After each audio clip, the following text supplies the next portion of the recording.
So welcome back. I'm Rick Sanchez. The United States of America appears to want to return to a Cold War footing, and they seem to be preparing to do so in a really, really big way. What is it?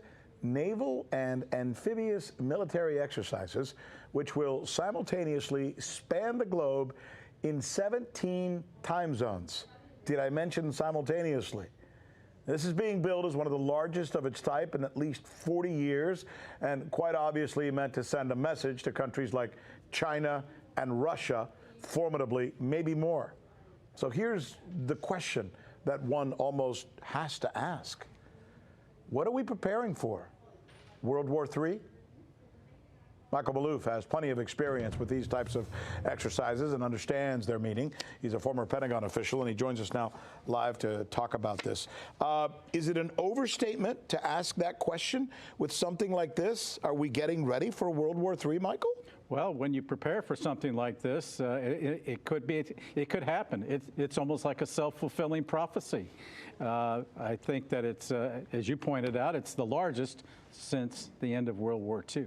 And back then, we were doing it because we were fearing we were about to be attacked, and it was the Cold War. Yeah, so, it was the Cold War. So, what does this say to, let's bring in China and Russia? What does it say to them? Well, it says basically, you guys are the antagonists, and it also shows them meddling in their area of influence, their sphere of influence. You don't see Russian and Chinese warships and military activities in our Gulf of Mexico. Right, no, right. You don't see that. We're off the coast of Manhattan. Yeah, and I've had some Russian officials tell me in the past, the United States is doing this because they can, because they are the only superpower in the world, and they're going to exercise that. So you think it's a bit provocative, if not aggressive? Totally. I don't want to put words in your mouth, but do you think it's going to be? Do you believe it's provocative? Oh, I think it's very provocative. I think it sends signals of hostility and aggression toward those countries. It's meant to send a message to them that don't mess in our areas of interest, and of course our interests, of course, are worldwide. How dangerous is this? Oh, it can be very, very dangerous in one sense that it can provoke. And I think the neoconservatives in the Biden administration are allowing this to happen. Just as Trump was against China, Biden's against Russia, Black Sea. What they're trying to show is they can do operations simultaneously in the Black Sea and maybe in South and East China Sea at the same time. But the net assessment office in the Pentagon is not saying the U.S. is capable of fighting a two-front war. I don't understand Russia. I kind of understand China, and there's a great economic raison when it comes to China. They're kicking our butts. We think they're cheating. Okay, I get that. So we're going to be hard on China. Economically, there's no reason to go after Russia. No. So it just must be almost like a manifest destiny kind of thing. We have to be in charge in the world. How dare you have as many missiles as we have?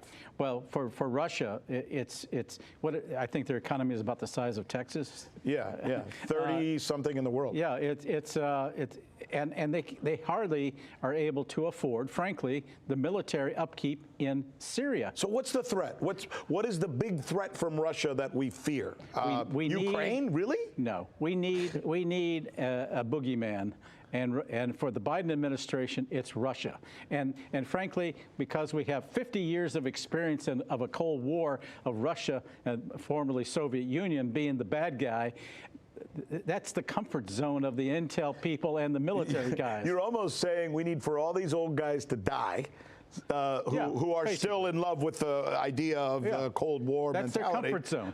That's all they know. That's right? all they know. And until they go away or pass away, God bless them, we need new, fresh blood in there who can say there's got to be a better way. Yeah, and we need to dispel that image that we have in the world where people just equate the United States with military. People are looking at China as more of an economic betterment and construction. Let me give you another alternative. Okay. That the only reason we're really doing this is because when we turn up the heat militarily, then we know the Russians have to turn up the heat.